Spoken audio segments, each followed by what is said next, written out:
Hello दोस्तों। फिर से स्वागत है आपका हमारे चैनल पर। आपका दोस्त आवारा स्टोरी टेलर हर रोज आपको एक कहानी सुनाता है और आज फिर हाजिर है आपके लिए एक और रोचक कहानी लेकर। कहानी मुंशी प्रेमचंद द्वारा लिखी गई है और कहानी का शीर्षक है आभूषण। तो कहानी कुछ इस प्रकार है। आभूषणों की निंदा करना हमारा उद्देश्य नहीं है। हम असहयोग का उत्पीड़न सह सकते हैं, पर ललनाओं के निर्दय घातक वाकबाणों को नहीं ओढ़ सकते। तो भी इतना अवश्य कहेंगे कि इस तृष्णा की पूर्ति के लिए जितना त्याग किया जाता है, उसका सदुपयोग करने से महान पद प्राप्त हो सकता है। यद्यपि हमने किसी रूपहीना महिला को आभूषणों की सजावट से रूपवती होते नहीं देखा, तथापि हम यह भी मान लेते हैं कि रूप के लिए आभूषणों की उतनी ही जरूरत है जितनी घर के लिए दीपक की। किंतु शारीरिक शोभा के लिए हम तन को कितना मलिन, चित्त को कितना अशांत और आत्मा को कितना कलुषित बना लेते हैं, इसका हमें कदाचित ज्ञान ही नहीं होता। इस दीपक की ज्योति में आंखें धुंधली हो जाती हैं। यह चमक दमक कितनी ईर्ष्या, कितने द्वेष, कितनी प्रतिस्पर्धा, कितनी दुश्चिंता और कितनी दुराशा का कारण है, इसकी केवल कल्पना से ही रोंगटे खड़े हो जाते हैं। इन्हें भूषण नहीं दूषण कहना अधिक उपयुक्त है। नहीं तो यह कब हो सकता था कि कोई नववधू पति के घर आने के तीसरे दिन अपने पति से कहती कि मेरे पिता ने तुम्हारे पल्ले बांधकर मुझे तो कुएं में ढकेल दिया। शीतला आज अपने गांव के ताल्लुकेदार कुंवर सुरेश सिंह की नवविवाहिता वधू को देखने गई थी। उसके सामने ही वह मंत्रमुग्ध सी हो गई। बहू के रूप लावण्य पर नहीं, उसके आभूषणों की जगमगाहट पर उसकी टकटकी लगी रही, और वह जब से लौटकर घर आई उसकी छाती पर सांप लौटता रहा। अंत को ज्यों ही उसका पति आया, वह उस पर बरस पड़ी और दिल में भरा हुआ गुबार पूर्वोक्त शब्दों में निकल पड़ा। शीतला के पति का नाम विमल सिंह था। उनके पुरखे किसी जमाने में इलाकेदार थे।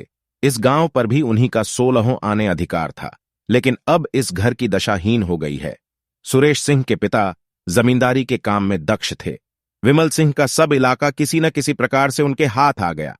विमल के पास सवारी का टट्टू भी न था, उसे दिन में 2 बार भोजन भी मुश्किल से मिलता था। उधर सुरेश के पास हाथी मोटर और कई घोड़े थे। 10-5 बाहर के आदमी नित्य द्वार पर पड़े रहते थे। पर इतनी विषमता होने पर भी दोनों में भाईचारा निभाया जाता था। शादी ब्याह में, मुंडन छेदन में परस्पर आना जाना होता रहता था। सुरेश विद्या प्रेमी थे।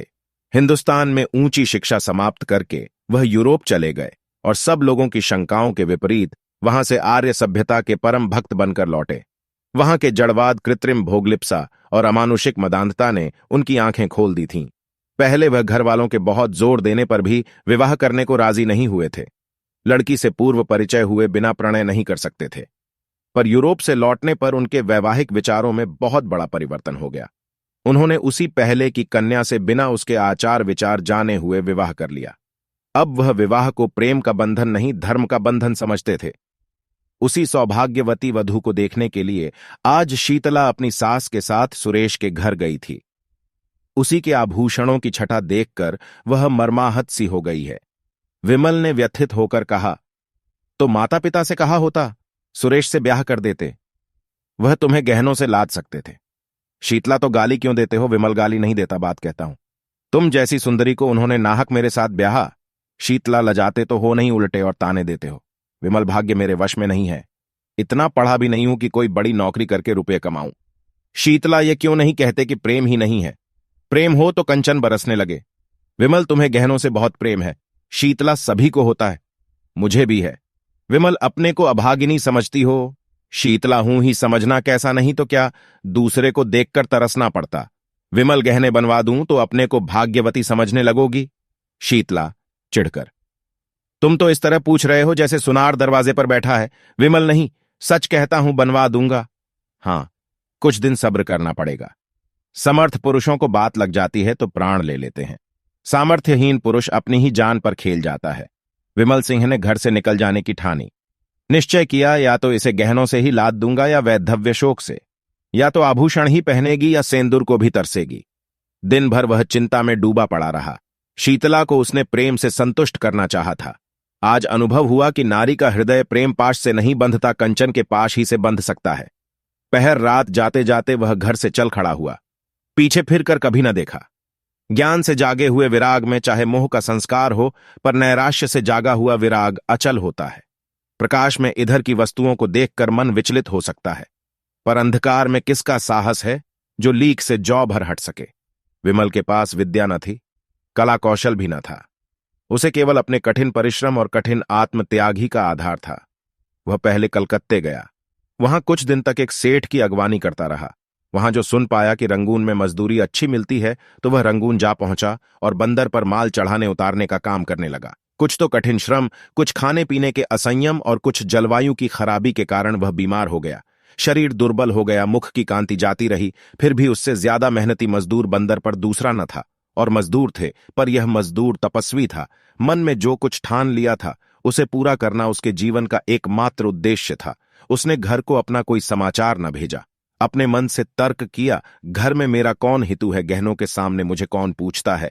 उसकी बुद्धि यह रहस्य समझने में असमर्थ थी कि आभूषणों की लालसा रहने पर भी प्रणय का पालन किया जा सकता है।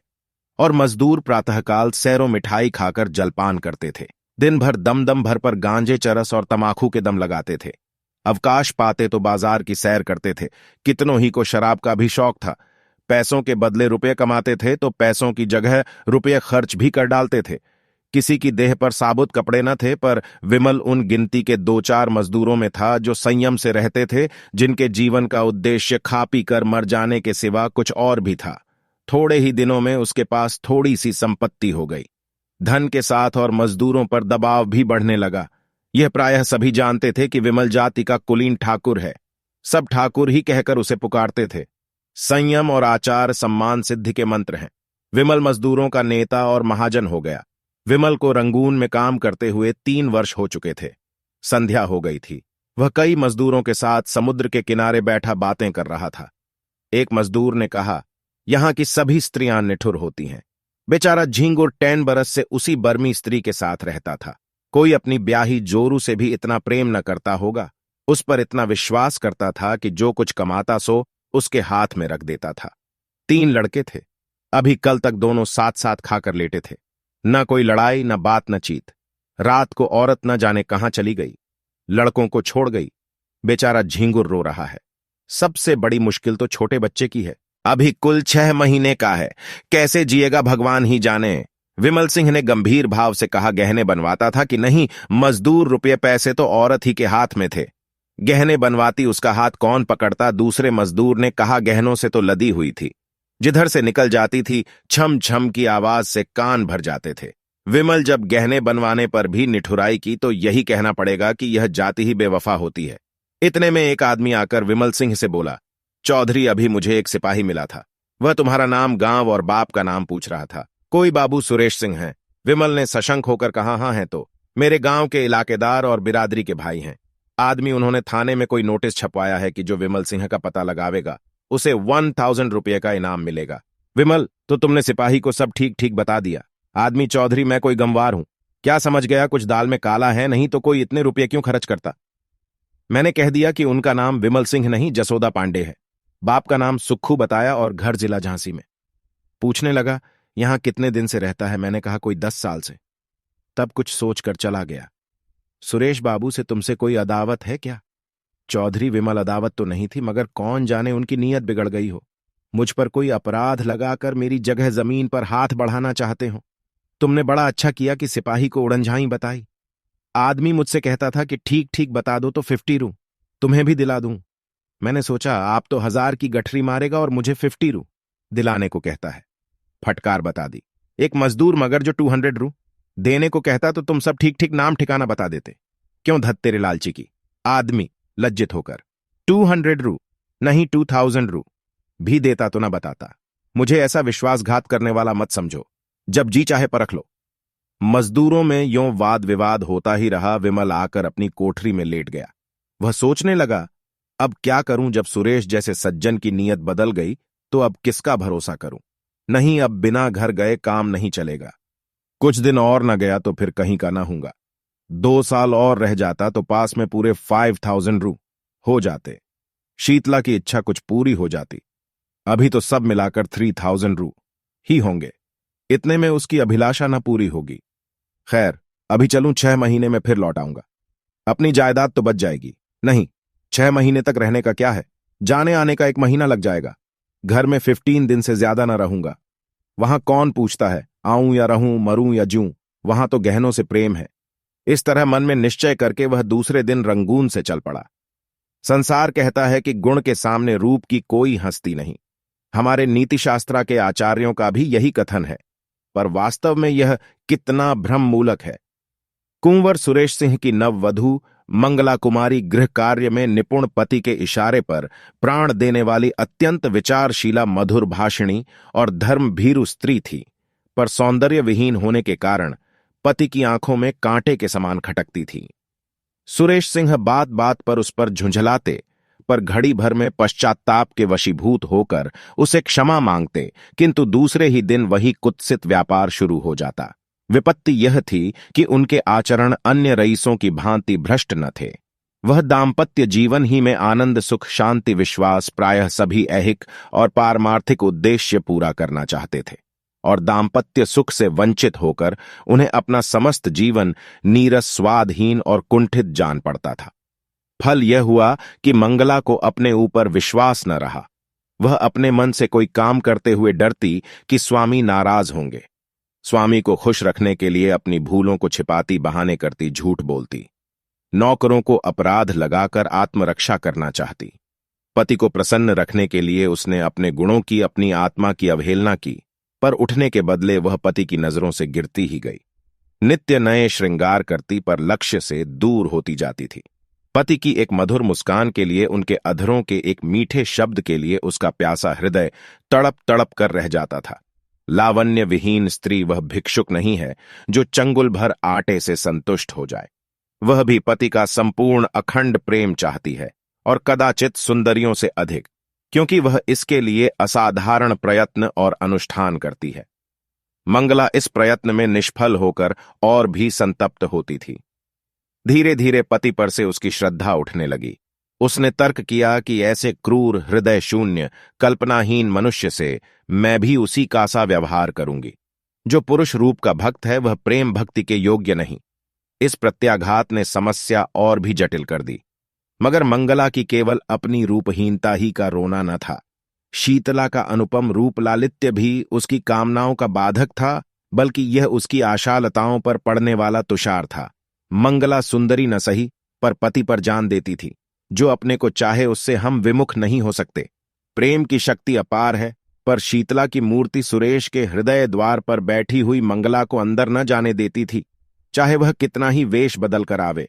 सुरेश इस मूर्ति को हटाने की चेष्टा करते थे, उसे बलात् निकाल देना चाहते थे, किंतु सौंदर्य का आधिपत्य धन के आधिपत्य से कम दुर्निवार नहीं होता। जिस दिन शीतला इस घर में मंगला का मुख देखने आई थी, उसी दिन सुरेश की आंखों ने उसकी मनोहर छवि की एक झलक देख ली थी। वह एक झलक मानो एक क्षणिक क्रिया थी, जिसने एक ही धावे में समस्त हृदय राज्य को जीत लिया, उस पर अपना आधिपत्य जमा लिया। सुरेश एकांत में बैठे हुए शीतला के चित्र को मंगला से मिलाते, यह निश्चय करने के लिए कि उनमें क्या अंतर है। वर्टिकल बार, एक क्यों मन को खींचती है, दूसरी क्यों उसे हटाती है, पर उसके मन का यह खिंचाव केवल एक चित्रकार या कवि का रसास्वादन मात्र था। वह पवित्र और वासनाओं से रहित था। वह मूर्ति केवल उसके मनोरंजन की सामग्री मात्र थी। यह अपने मन को बहुत समझाते संकल्प करते कि अब मंगला को प्रसन्न रखूंगा। यदि वह सुंदर नहीं है तो उसका क्या दोष, पर उनका यह सब प्रयास मंगला के सम्मुख जाते ही विफल हो जाता था। वह बड़ी सूक्ष्म दृष्टि से मंगला के मन के बदलते हुए भावों को देखते थे, पर एक पक्षाघात पीड़ित मनुष्य की भांति घी के घड़े को लुढ़कते देखकर भी रोकने का कोई उपाय न कर सकते थे। परिणाम क्या होगा यह सोचने का उन्हें साहस ही न होता था। पर जब मंगला ने अंत को बात बात में उनकी तीव्र आलोचना करना शुरू कर दिया, वह उनसे उच्चृंखलता का व्यवहार करने लगी, तो उसके प्रति उनका वह उतना सौहार्द भी विलुप्त हो गया। घर में आना जाना छोड़ दिया। एक दिन संध्या के समय बड़ी गर्मी थी। पंखा झलने से आग और भी दहकती थी। कोई सैर करने बगीचों में भी न जाता था। पसीने की भांति शरीर से सारी स्फूर्ति बह गई थी। जो जहां था वहीं मुर्दा सा पड़ा था। आग से सेंके हुए मृदंग की भांति लोगों के स्वर कर्कश हो गए थे। साधारण बातचीत में भी लोग उत्तेजित हो जाते थे, जैसे साधारण संघर्षण से वन के वृक्ष जल उठते हैं। सुरेश सिंह कभी 4 कदम टहलते थे, फिर हाँफ कर बैठ जाते थे। नौकरों पर झुंझला रहे थे कि जल्द जल्द छिड़काव क्यों नहीं करते। सहसा उन्हें अंदर से गाने की आवाज सुनाई दी। चौंके, फिर क्रोध आया। मधुर गान कानों को अप्रिय जान पड़ा। ये क्या बेवक्त की शहनाई है। यहां गर्मी के मारे दम निकल रहा है और इन सबको गाने की सूझी है। मंगला ने बुलाया होगा और क्या। लोग नाहक कहते हैं कि स्त्रियों का जीवन का आधार प्रेम है। उनके जीवन का आधार वही भोजन, निद्रा, राग, रंग, आमोद प्रमोद है जो समस्त प्राणियों का है। घंटे भर तो सुन चुका। ये गीत कभी बंद भी होगा या नहीं? सब व्यर्थ में गला फाड़ फाड़ कर चिल्ला रही हैं। अंत को न रहा गया। जनान खाने में आकर बोले, ये तुम लोगों ने क्या कांव कांव मचा रखी है। ये गाने बजाने का कौन सा समय है, बाहर बैठना मुश्किल हो गया। सन्नाटा छा गया, जैसे शोरगुल मचाने वाले बालकों में मास्टर पहुंच जाए। सभी ने सिर झुका लिए और सिमट गईं। मंगला तुरंत उठकर सामने वाले कमरे में चली गई। पति को बुलाया और आहिस्ते से बोली, क्यों इतना बिगड़ रहे हो? मैं इस वक्त गाना नहीं सुनना चाहता। तुम्हें सुनाता ही कौन है? क्या मेरे कानों पर भी तुम्हारा अधिकार है? फजूल की बम छक। तुमसे मतलब मैं अपने घर में यह कोलाहल न मचने दूंगा तो मेरा घर कहीं और है। सुरेश सिंह इसका उत्तर न देकर बोले, इन सबसे कह दो फिर किसी वक्त आए। मंगला, इसलिए कि तुम्हें इनका आना अच्छा नहीं लगता। हाँ, इसीलिए। तुम क्या सदा वही करते हो जो मुझे अच्छा लगे? तुम्हारे यहां मित्र आते हैं, हंसी ठट्ठे की आवाज अंदर सुनाई देती है। मैं कभी नहीं कहती कि इन लोगों का आना बंद कर दो। तुम मेरे कामों में दस्तंदाजी क्यों करते हो? सुरेश ने तेज होकर कहा, इसलिए कि मैं घर का स्वामी हूं। मंगला, तुम बाहर के स्वामी हो, यहां मेरा अधिकार है। सुरेश, क्यों व्यर्थ की बकबक करती हो? मुझे चिढ़ाने से क्या मिलेगा? मंगला जरा देर चुपचाप खड़ी रही। वह पति के मनोगत भावों की मीमांसा कर रही थी। फिर बोली, अच्छी बात है। जब इस घर में मेरा कोई अधिकार नहीं तो न रहूंगी। अब तक भ्रम में थी, आज तुमने वह भ्रम मिटा दिया। मेरा इस घर पर अधिकार कभी नहीं था। जिस स्त्री का पति के हृदय पर अधिकार नहीं, उसका उसकी संपत्ति पर भी कोई अधिकार नहीं हो सकता। सुरेश ने लज्जित होकर कहा, बात का बतंगड़ क्यों बनाती हो? मेरा यह मतलब न था। कुछ का कुछ समझ गई। मंगला, मन की बात आदमी के मुंह से अनायास ही निकल जाती है। सावधान होकर हम अपने भावों को छिपा लेते हैं। सुरेश को अपनी असज्जनता पर दुहक तो हुआ, पर इस भय से कि मैं इसे जितना ही मनाऊंगा उतना ही यह और जली कटी सुनाएगी, उसे वहीं छोड़कर बाहर चले आए। प्रातःकाल ठंडी हवा चल रही थी। सुरेश खुमारी में पड़े हुए स्वप्न देख रहे थे कि मंगला सामने से चली जा रही है। चौंक पड़े। देखा, द्वार पर सचमुच मंगला खड़ी है। घर की नौकरानियां आंचल से आंखें पोंछ रही हैं। कई नौकर आसपास खड़े हैं। सभी की आंखें सजल और मुख उदास हैं, मानो बहू विदा हो रही है। सुरेश समझ गए कि मंगला को कल की बात लग गई, पर उन्होंने उठकर कुछ पूछने की, मनाने की या समझाने की चेष्टा नहीं की। यह मेरा अपमान कर रही है, मेरा सिर नीचा कर रही है, जहां चाहे जाए, मुझसे कोई मतलब नहीं। यों बिना कुछ पूछे गांचे चले जाने का अर्थ यह है कि मैं इसका कोई नहीं। फिर मैं इसे रोकने वाला कौन? वह यों ही जड़वत पड़े रहे और मंगला चली गई। उनकी तरफ मुंह उठाकर भी न ताका। मंगला पांव पैदल चली जा रही थी। एक बड़े ताल्लुकेदार की औरत के लिए यह मामूली बात न थी। हर किसी को हिम्मत न पड़ती थी कि उससे कुछ कहे। पुरुष उसकी राह छोड़कर किनारे खड़े हो जाते थे। नारियां द्वार पर खड़ी करुण कौतूहल से देखती थीं और आंखों से कहती थीं, हाँ, निर्दयी पुरुष, इतना भी न हो सका कि एक डोला पर तो बैठा देता। इस गांव से निकलकर उस गांव में पहुंची जहां शीतला रहती थी। शीतला सुनते ही द्वार पर आकर खड़ी हो गई और मंगला से बोली, बहन जरा आकर दम ले लो। मंगला ने अंदर जाकर देखा तो मकान जगह जगह से गिरा हुआ था। दालान में एक वृद्धा खाट पर पड़ी थी। चारों ओर दरिद्रता के चिन्ह दिखाई देते थे। शीतला ने पूछा, यह क्या हुआ? Vertical bar. मंगला, जो भाग्य में लिखा था। शीतला, कुंवर जी ने कुछ कहा सुना था। Vertical bar. मंगला, मुंह से कुछ न कहने पर भी तो मन की बात छिपी नहीं रहती। शीतला, अरे तो क्या, अब यहां तक नौबत आ गई? दुहक की अंतिम दशा संकोचहीन होती है। मंगला ने कहा, चाहती तो अब भी पड़ी रहती, उसी घर में जीवन कट जाता, पर जहां प्रेम नहीं, पूछ नहीं, मान नहीं, वहां अब नहीं रह सकती। शीतला, तुम्हारा मैका कहां है? Vertical bar. मंगला, मैके कौन मुंह लेकर जाऊंगी? Vertical bar. शीतला, तब कहां जाओगी? Vertical bar. मंगला, ईश्वर के दरबार में पूछूंगी कि तुमने मुझे सुंदरता क्यों नहीं दी, बदसूरत क्यों बनाया। बहन, स्त्री के लिए इससे अधिक दुर्भाग्य की बात नहीं कि वह रूपहीन हो। शायद पहले जन्म की पिशाचिनियां ही बदसूरत औरतें होती हैं। रूप से प्रेम मिलता है और प्रेम से दुर्लभ कोई वस्तु नहीं है।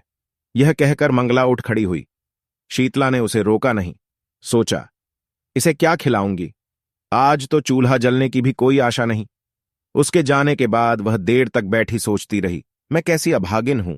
जिस प्रेम को न पाकर ये बेचारी जीवन को त्याग रही है, उसी प्रेम को मैंने पांव से ठुकरा दिया। इसे जेवर की क्या कमी थी? क्या ये सारे जड़ाऊ जेवर इसे सुखी रख सके? इसने उन्हें पांव से ठुकरा दिया। उन्हीं आभूषणों के लिए मैंने अपना सर्वस्व खो दिया।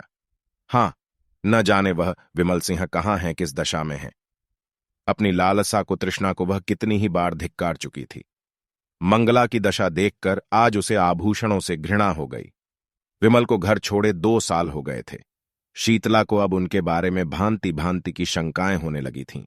8 पहर उसके चित्त में ग्लानि और क्षोभ की आग सुलगा करती थी। देहात के छोटे मोटे जमींदारों का काम डांट डपट छीन झपट ही से चला करता है। विमल की खेती बेगार में होती थी। उसके जाने के बाद सारे खेत पड़ती रह गए। कोई जोतने वाला न मिला। इस ख्याल से साझे पर भी किसी ने न जोता कि बीच में कहीं विमल सिंह आ गए तो साझेदार को अंगूठा दिखा देंगे। असामियों ने लगान न दिया। शीतला ने महाजन से रुपये उधार लेकर काम चलाया। दूसरे वर्ष भी यही कैफियत रही। अब की महाजन ने रुपये नहीं दिए। शीतला के गहनों के सिर गई। दूसरा साल समाप्त होते होते घर की सब लेई पूंजी निकल गई। फाके होने लगे। बूढ़ी सास, छोटा देवर, ननद और आप 4 प्राणियों का खर्च था। नाथ हित भी आते ही रहते थे। उस पर यह और मुसीबत हुई कि मैके में एक फौजदारी हो गई। पिता और बड़े भाई उसमें फंस गए। 2 छोटे भाई, एक बहन और माता 4 प्राणी और सर पर आ डटे। गाड़ी पहले मुश्किल से चलती थी, जब जमीन में धंस गई। प्रातःकाल से कलह आरंभ हो जाता। समधिन समधिन से साले बहनों से गुज जाते। कभी तो अन्न के अभाव से भोजन ही न बनता, कभी भोजन बनने पर भी गाली गलौज के कारण खाने की नौबत न आती। लड़के दूसरों के खेतों में जाकर गन्ने और मटर खाते, बुढ़िया दूसरों के घर जाकर अपना दुखड़ा रोती और ठकुर सोहाती करती पुरुष की अनुपस्थिति में स्त्री के मैके वालों का प्राधान्य हो जाता है। इस संग्राम में प्रायः विजय पताका मैके वालों ही के हाथ में रहती है। किसी भांति घर अनाज आ जाता तो उसे पीसे कौन? शीतला की मां कहती, 4 दिन के लिए आई हूं तो क्या चक्की चलाऊं। सास कहती, खाने की बेर तो बिल्ली की तरह लपकेंगी, पीसते क्यों जान निकलती है। विवश होकर शीतला को अकेले पीसना पड़ता। भोजन के समय वह महाभारत मचता कि पड़ोस वाले तंग आ जाते। शीतला कभी मां के पैरों पड़ती, कभी सास के चरण पकड़ती, लेकिन दोनों ही उसे झिड़क देती। मां कहती, तूने यहां बुलाकर हमारा पानी उतार लिया। सास कहती, मेरी छाती पर सौत लाकर बैठा दी। अब बातें बनाती हैं। इस घोर विवाद में शीतला अपना विरह शोक भूल गई। सारी अमंगल शंकाएं इस विरोधाग्नि में शांत हो गईं। बस अब यही चिंता थी कि इस दशा से छुटकारा कैसे हो। मां और सास दोनों ही का यमराज के सिवा और कोई ठिकाना न था। पर यमराज उनका स्वागत करने के लिए बहुत उत्सुक नहीं जान पड़ते थे।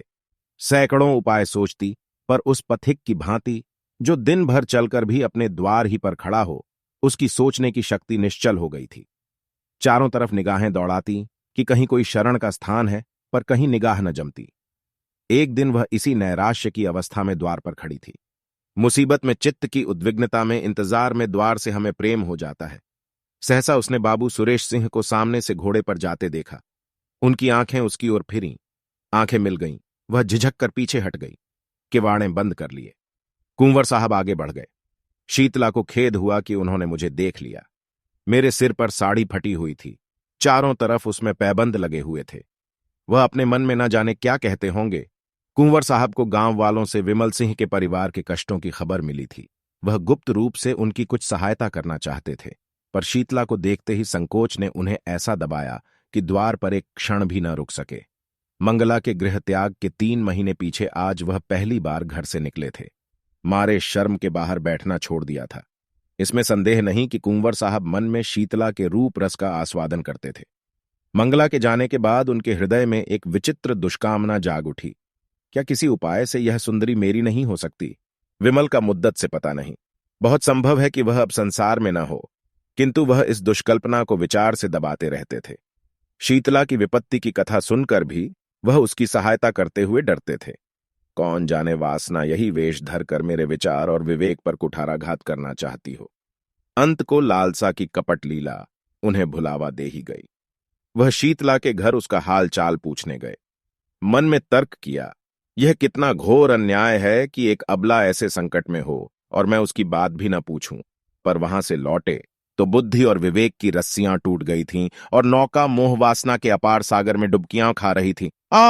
ये मनोहर छवि, ये अनुपम सौंदर्य, एक क्षण में उन्मत्तों की भांति बकने लगे। यह प्राण और यह शरीर तेरी भेंट करता हूं। संसार हंसेगा, हंसे, महापाप है हो, कोई चिंता नहीं। इस स्वर्गीय आनंद से मैं अपने को वंचित नहीं कर सकता, वह मुझसे भाग नहीं सकती। इस हृदय को छाती से निकालकर उसके पैरों पर रख दूंगा। विमल मर गया। नहीं मरा तो अब मरेगा, पाप क्या है पता नहीं। कमल कितना कोमल, कितना प्रफुल्ल, कितना ललित है, क्या उसके अधरों अकस्मात वह ठिठक गए जैसे कोई भूली हुई बात याद आ जाए। मनुष्य में बुद्धि के अंतर्गत एक अज्ञात बुद्धि होती है।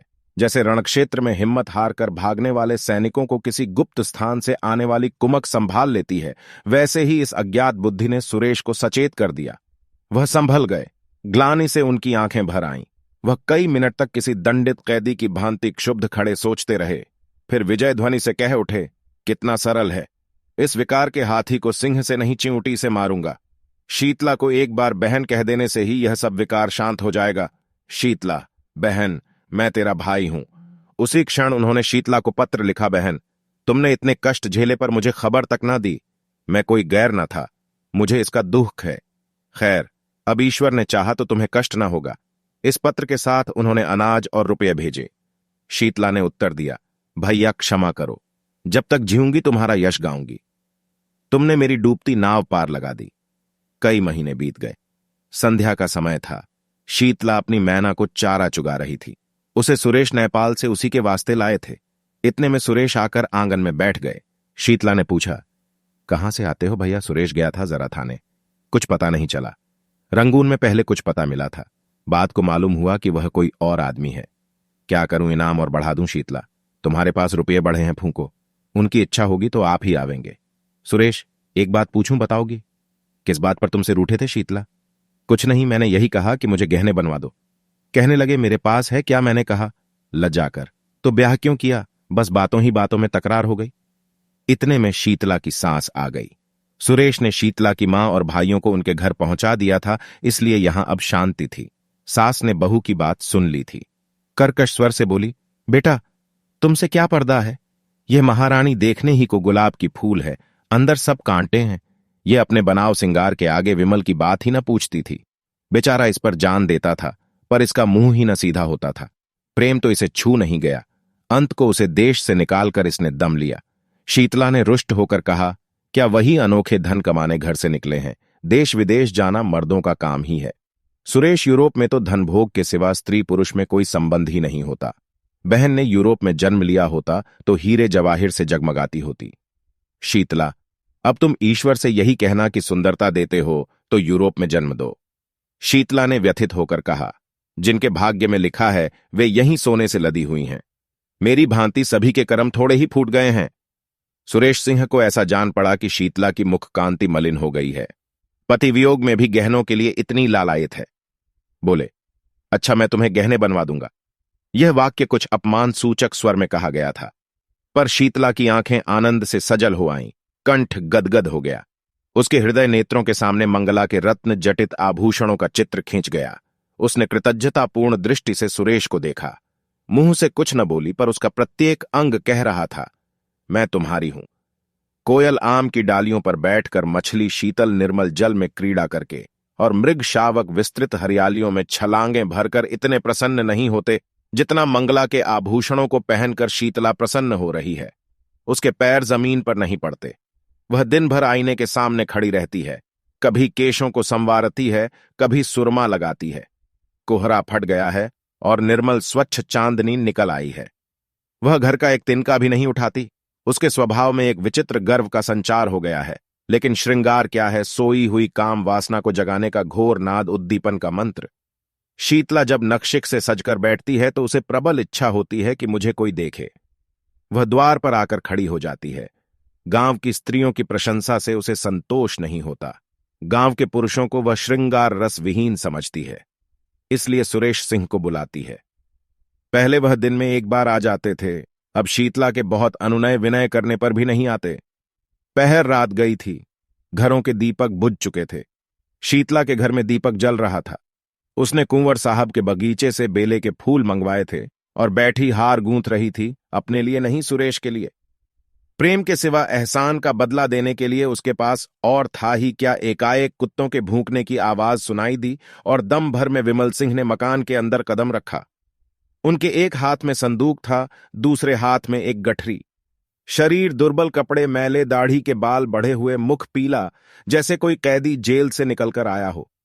दीपक का प्रकाश देखकर वह शीतला के कमरे की तरफ चले। मैना पिंजरे में तड़फड़ाने लगी। शीतला ने चौंक कर सिर उठाया, घबराकर बोली, कौन? फिर पहचान गई? तुरंत फूलों को एक कपड़े से छिपा दिया। उठ खड़ी हुई और सिर झुकाकर पूछा, इतनी जल्दी सुध ली? Vertical bar. विमल ने कुछ जवाब न दिया। विस्मित हो होकर कभी शीतला को देखता और कभी घर को मानो किसी नए संसार में पहुंच गया है। यह वह अधखिला फूल न था जिसकी पंखुड़ियां अनुकूल जलवायु न पाकर सिमट गई थीं। यह पूर्ण विकसित कुसुम था, ओस के जलकणों से जगमगाता और वायु के झोंकों से लहराता हुआ। विमल उसकी सुंदरता पर पहले भी मुग्ध था, पर यह ज्योति वह अग्निज्वाला थी जिससे हृदय में ताप और आंखों में जलन होती थी। ये आभूषण, ये वस्त्र, यह सजावट। उसके सिर में एक चक्कर सा आ गया, जमीन पर बैठ गया। इस सूर्यमुखी के सामने बैठते हुए उसे लज्जा आती थी। शीतला अभी तक स्तंभित खड़ी थी। वह पानी लाने नहीं दौड़ी, उसने पति के चरण नहीं धोए, उसको पंखा तक नहीं झला। हतबुद्धि सी हो गई थी। उसने कल्पनाओं की कैसी सुरम्य वाटिका लगाई थी, उस पर तुषार पड़ गया। वास्तव में इस मलिन वदन अर्धनग्न पुरुष से उसे घृणा हो रही थी। यह घर का जमींदार विमल न था, वह मजदूर हो गया था। मोटा काम मुखाकृति पर असर डाले बिना नहीं रहता। मजदूर सुंदर वस्त्रों में भी मजदूर ही रहता है। सहसा विमल की मां चौंकी। शीतला के कमरे में आई तो विमल को देखते ही मातृ स्नेह से विह्वल होकर उसे छाती से लगा लिया। विमल ने उसके चरणों पर सिर रखा। उसकी आंखों से आंसुओं की गरम गरम बूंदें निकल रही थीं। मां पुलकित हो रही थी, मुख से बात न निकलती थी। एक क्षण में विमल ने कहा, अम्मा! कंठ ध्वनि ने उसका आशय प्रकट कर दिया। मां ने प्रश्न समझकर कहा, नहीं बेटा, यह बात नहीं है। विमल, यह देखता क्या हूं मां, स्वभाव ही ऐसा है तो कोई क्या करे। विमल, सुरेश ने मेरा हुलिया क्यों लिखाया था? मां, तुम्हारी खोज लेने के लिए। उन्होंने दया न की होती तो आज घर में किसी को जीता ना पाते। विमल, बहुत अच्छा होता। शीतला ने ताने से कहा, अपनी ओर से तुमने सबको मार ही डाला था, फूलों की सेज नहीं बिछा गए थे। विमल, अब तो फूलों की सेज ही बिछी हुई देखता हूं। शीतला, तुम किसी के भाग्य के विधाता हो। विमल सिंह उठकर क्रोध से कांपता हुआ बोला, अम्मा, मुझे यहां से ले चलो। मैं इस पिशाचिनी का मुंह नहीं देखना चाहता। मेरी आंखों में खून उतरता चला आता है। मैंने इस कुल कलंकिनी के लिए 3 साल तक जो कठिन तपस्या की है, उससे ईश्वर मिल जाता, पर इसे न पा सका। यह कहकर वह कमरे से निकल आया और मां के कमरे में लेट रहा। मां ने तुरंत उसका मुंह और हाथ पैर धुलाए। वह चूल्हा जलाकर पूरियां पकाने लगी। साथ साथ घर की विपत्ति कथा भी कहती जाती थी। विमल के हृदय में सुरेश के प्रति जो विरोधाग्नि प्रज्वलित हो रही थी वह शांत हो गई, लेकिन हृदय दाह ने रक्त दाह का रूप धारण किया। जोर का बुखार चढ़ाया। लंबी यात्रा की थकान और कष्ट तो था ही, बरसों के कठिन श्रम और तप के बाद यह मानसिक संताप और भी दुस्सह हो गया। सारी रात वह अचेत पड़ा रहा। मां बैठी पंखा झलती और रोती थी। दूसरे दिन भी वह बेहोश पड़ा रहा। शीतला उसके पास एक क्षण के लिए भी ना आई। इन्होंने मुझे कौन से सोने के कौर खिला दिए हैं जो इनकी धौंस सहूं, यहां तो जैसे कंता घर रहे वैसे रहे विदेश। किसी की फूटी कौड़ी नहीं जानती।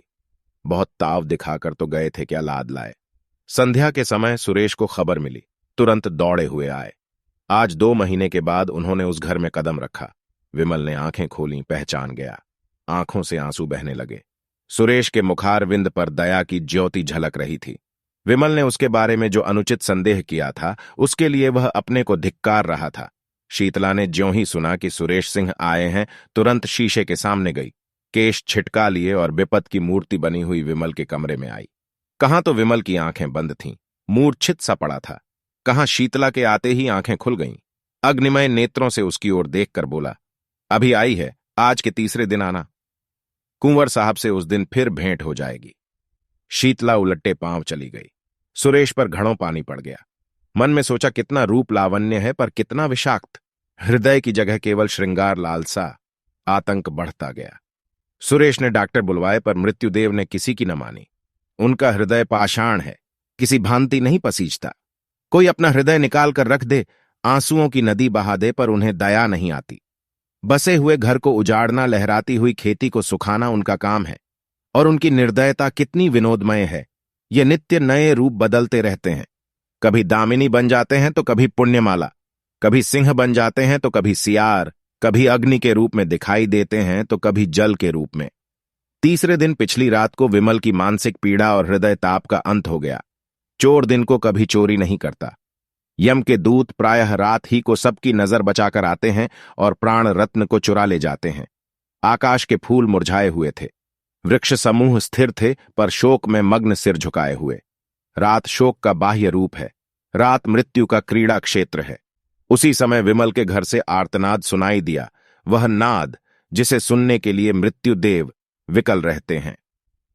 शीतला चौंक पड़ी और घबराई हुई मरणशैया की ओर चली। उसने मृतदेह पर निगाह डाली और भयभीत होकर एक पग पीछे हट गई। उसे जान पड़ा विमल सिंह उसकी ओर अत्यंत तीव्र दृष्टि से देख रहे हैं। बुझे हुए दीपक में उसे भयंकर ज्योति दिखाई पड़ी। वह मारे भय के वहां ठहर न सकी। द्वार से निकल ही रही थी कि सुरेश सिंह से भेंट हो गई। कातर स्वर में बोली, मुझे यहां डर लगता है। उसने चाहा कि रोती हुई इनके पैरों पर गिर पड़ूं, पर वह अलग हट गए। जब किसी पथिक को चलते चलते झांत होता है कि मैं रास्ता भूल गया हूं, तो वह सीधे रास्ते पर आने के लिए बड़े वेग से चलता है। झुंझलाता है कि मैं इतना असावधान क्यों हो गया। सुरेश भी अब शांति मार्ग पर आने के लिए विकल हो गए। मंगला की स्नेहमयी सेवाएं याद आने लगीं। हृदय में वास्तविक सौंदर्य उपासना का भाव उदय हुआ। उसमें कितना प्रेम, कितना त्याग, कितनी क्षमा थी। उसकी अतुल पतिभक्ति को याद करके कभी कभी वह तड़प जाते। आह, मैंने घोर अत्याचार किया, ऐसे उज्ज्वल रत्न का आदर न किया। मैं यों ही जड़वत पड़ा रहा और मेरे सामने ही लक्ष्मी घर से निकल गई। मंगला ने चलते चलते शीतला से जो बातें कहीं वे उन्हें मालूम थीं, पर उन बातों पर विश्वास न होता था। मंगला शांत प्रकृति की थी, वह इतनी उद्दंडता नहीं कर सकती। उसमें क्षमा थी, वह इतना विद्वेष नहीं कर सकती। उनका मन कहता था कि वह जीती है और कुशल से है। उसके मैके वालों को कई पत्र लिखे, पर वहां व्यंग्य और कटुवाक्यों के सिवा और क्या रखा था। अंत को उन्होंने लिखा, अब उस रत्न की खोज में स्वयं जाता हूं। या तो लेकर ही आऊंगा या कहीं मुंह में कालिख लगाकर डूब मरूंगा। इस पत्र का उत्तर आया, अच्छी बात है, जाइए, पर यहां से होते हुए जाइएगा। यहां से भी कोई आपके साथ चला जाएगा। सुरेश सिंह को इन शब्दों में आशा की झलक दिखाई दी। उसी दिन प्रस्थान कर दिया। किसी को साथ नहीं लिया। ससुराल में किसी ने उनका प्रेममय स्वागत नहीं किया। सभी के मुंह फूले हुए थे। ससुर जी ने तो उन्हें पति धर्म पर एक लंबा उपदेश दिया। रात को जब वह भोजन करके लेटे तो छोटी साली आकर बैठ गई और मुस्कुराकर बोली, जीजा जी कोई सुंदरी अपने रूपहीन पुरुष को छोड़ दे, उसका अपमान करे तो आप उसे क्या कहेंगे? सुरेश गंभीर स्वर से, कुटिला। साली और ऐसे पुरुष को जो अपनी रूपहीन स्त्री को त्याग दे। सुरेश पशु। साली और जो पुरुष विद्वान हो। सुरेश पिशाच। साली हंसकर, तो मैं भागती हूं, मुझे आपसे डर लगता है। सुरेश पिशाचों का प्रायश्चित्त भी तो स्वीकार हो जाता है। साली शर्त यह है कि प्रायश्चित्त सच्चा हो। सुरेश यह तो वह अंतर्यामी ही जान सकते हैं। साली सच्चा होगा तो उसका फल भी अवश्य मिलेगा, मगर दीदी को लेकर इधर ही से लौटिएगा। सुरेश की आशा नौका फिर डगमगाई। गिड़गिड़ाकर बोले, प्रभा, ईश्वर के लिए मुझ पर दया करो, मैं बहुत दुखी हूं। साल भर से ऐसा कोई दिन नहीं गया कि मैं रोकर न सोया हूं। प्रभा ने उठकर कहा, अपने किए का क्या इलाज, जाती हूं, आराम कीजिए। एक क्षण में मंगला की माता आकर बैठ गई और बोली, बेटा, तुमने तो बहुत पढ़ा लिखा है, देश विदेश घूम आए हो, सुंदर बनने की कोई दवा कहीं नहीं देखी। सुरेश ने विनयपूर्वक कहा, माता जी अब ईश्वर के लिए और लज्जित न कीजिए। माता, तुमने तो मेरी प्यारी बेटी के प्राण ले लिए। मैं क्या तुम्हें लज्जित करने से भी गई जी में तो था कि ऐसी ऐसी सुनाऊंगी कि तुम भी याद करोगे, पर मेहमान हो, क्या जलाऊं, आराम करो। सुरेश आशा और भय की दशा में पड़े करवटें बदल रहे थे कि एकाएक द्वार पर किसी ने धीरे से कहा, जाती क्यों नहीं जागते? तो हैं, किसी ने जवाब दिया, ला जाती है। सुरेश ने आवाज पहचानी। प्यासे को पानी मिल गया। एक क्षण में मंगला उनके सम्मुख आई और सिर झुकाकर खड़ी हो गई। सुरेश को उसके मुख पर एक अनूठी छवि दिखाई दी, जैसे कोई रोगी स्वास्थ्य लाभ कर चुका हो। रूप वही था, पर आंखें और थीं। हर रोज एक नई रोचक कहानी सुनने के लिए हमारे चैनल को सब्सक्राइब कर लीजिए। धन्यवाद।